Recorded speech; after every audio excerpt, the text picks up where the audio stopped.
and gentlemen, boys and girls of all ages, may I have your attention, please? Put your hands together for the funniest man you have never seen, but the clown that you may have live and in person here tonight and nowhere else. Give a warm welcome to the one, the only, Bobber the Clown.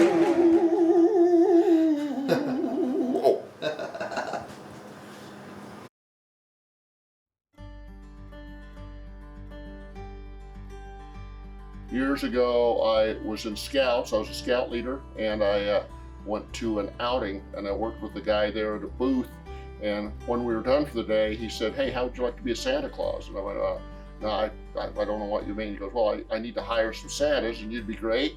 So he did, and in the course of our getting connected on that, he mentioned, "Wouldn't it be great if Santa was magic?" So I thought, "Yeah, what do you do?" And he goes, "Well, I don't do any magic. I just thought it'd be cool if Santa was magic." I go, "But he is." And so I went to the magic shop and spent about a half a day there going through everything they had, trying to find out something that would work as Santa Claus. And I came up with a couple of tricks that I used after that during my whole 18, 20 years of Santa Claus.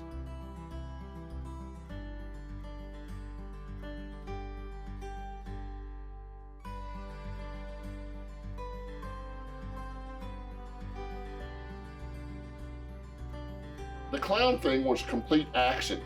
I never intended to do the clown thing, but as I got into magic a little bit and I was just starting to do birthday parties, I got a gig with the South Salt Lake to be in their parade as a magician and then do a show at the park after as a magician. And they invited me back the second year, and I said, "Well, you know what? I just don't think that the magician in the parade really worked well for me." And we talked about it, and they said, "Well, why don't you just be a clown?" And I went, "Well, I'm not a clown." They go, "Well, just put something together for the parade." I've always been a fisherman.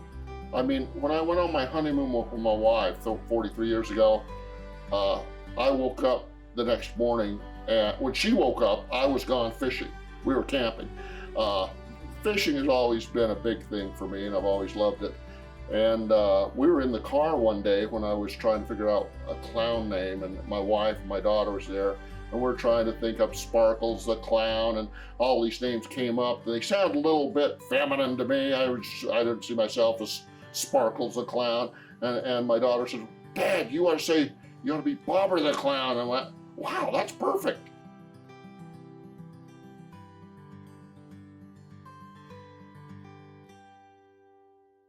I ended up doing the magic show in my costume as a clown after the show, and I realized that was a better fit for me than a straight up magician, because for me, I wanted to be entertaining, I wanted to be funny, and I wanted to be magic.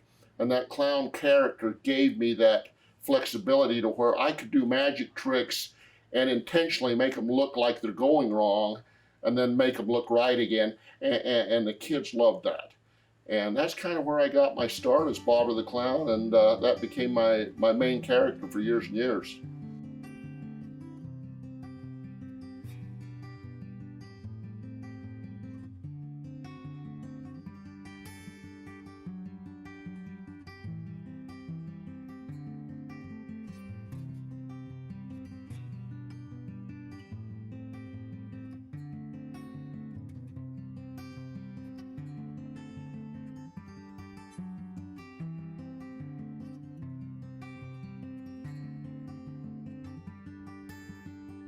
I love fishing, but I'd drop a fishing trip right now to go entertain kids. But when I decided I retired, that was pretty much a decision I didn't just make with my wife, but it was kind of a promise to my wife that if we're retiring, we're totally retiring. Yeah, I miss it. I miss it.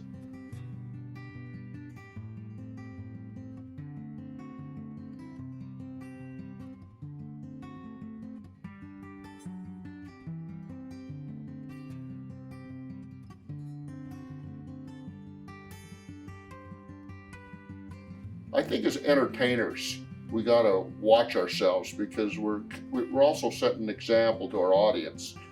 And the things we do, especially for me as a clown, we never want to do anything that embarrasses our audience or our participants that come on stage. When somebody comes up on stage, I always want them leaving feeling like they're almost magical. You know, they're even more important than they were when they walked on that stage, because they had a magical moment with Bobber the Clown. And you know, for me, an entertainer, I always wanted to lift people up and make them feel better. When I was in the restaurant, I remember one time I did a magic trick for a guy whose sister was there, and I think he was autistic or something, but high functioning. And I did a card trick, but I made it look like he was doing the magic. And after he did it, I go, "Man, you are amazing. How did you do that?" And chat with him a little bit. I left, and just shortly after that, his sister came over to me and said, "You don't know what you just did." He says, "I have never seen my brother laugh like that. I've never seen him smile like that." And she was in tears. And I said, that's just what I do.